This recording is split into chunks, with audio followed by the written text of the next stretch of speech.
প্রিয় শিক্ষার্থীবৃন্দু, আসসালামু আলাইকুম। আমার কম্পিউটার টিপস চ্যানেল থেকে আপনাদের স্বাগতম।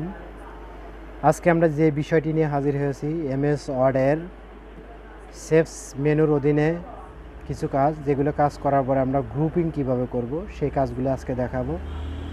সেক্ষেত্রে আমাকে ইনসার্টে যেতে হবে। সেভস নামে একটা অপশন আছে, এখান থেকে আমরা বিভিন্ন সেভস দিয়ে, যেহেতু আনন্দময় কিছু কাজ করব, আমরা একটা স্কুল ঘর অঙ্কন করি।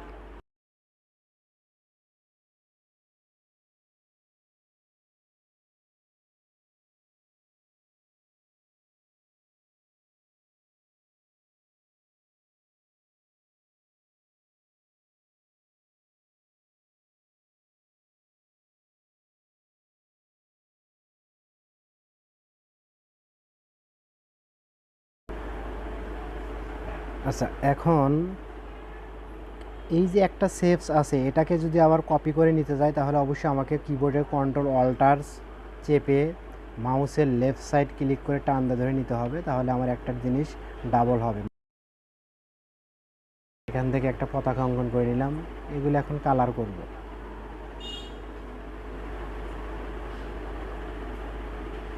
সবগুলো আমি কালার করে নিচ্ছি, দেখেন।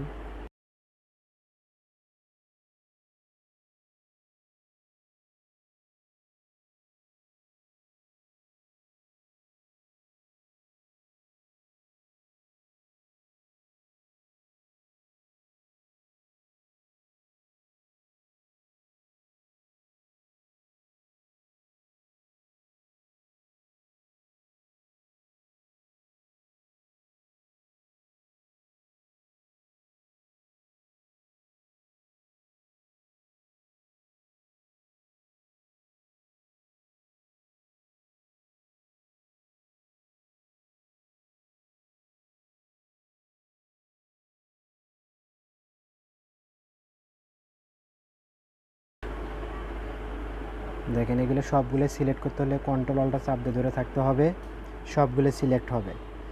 সিলেক্ট হওয়ার পর রাইট বাটন ক্লিক করে গ্রুপিং অপশন আসবে, সেখান থেকে আমরা গ্রুপিং করতে পারি।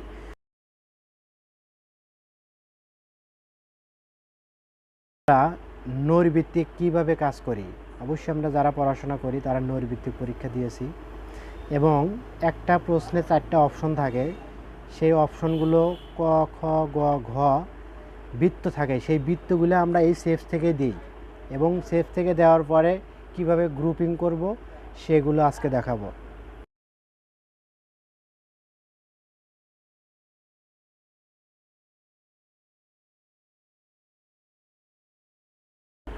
আমাদের প্রিয় নবীজির নাম কি? এখানে আমরা 4টা অপশন করব। ক নাম্বার,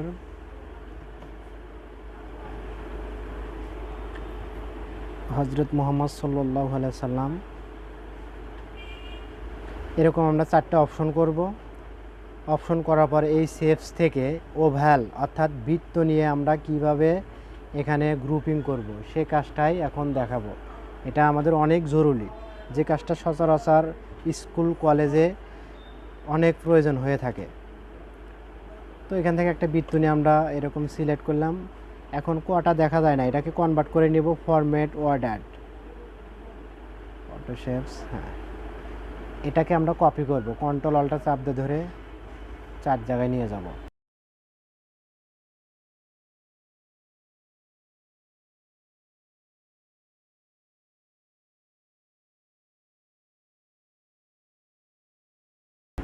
এখন এই 4টা আমরা আবার সিলেক্ট করব। সিলেক্ট করার পর রাইট বাটন ক্লিক করে গ্রুপিং, তারপরে গ্রুপ করে দিলাম। এখন আমি যদি দ্বিতীয় আর একটা প্রশ্ন লিখি, সেখানে আমরা কিভাবে এটা অটোমেটিকলি বারবার এটা নিয়ে আসবো সেটা দেখাচ্ছি।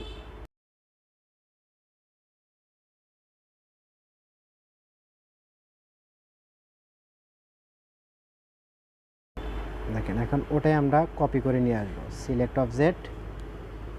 খুব সহজে আমরা এভাবে গ্রুপিং করে কাজ করতে পারি, বারবার আমাদের সেভস থেকে অঙ্কন করা লাগবে না।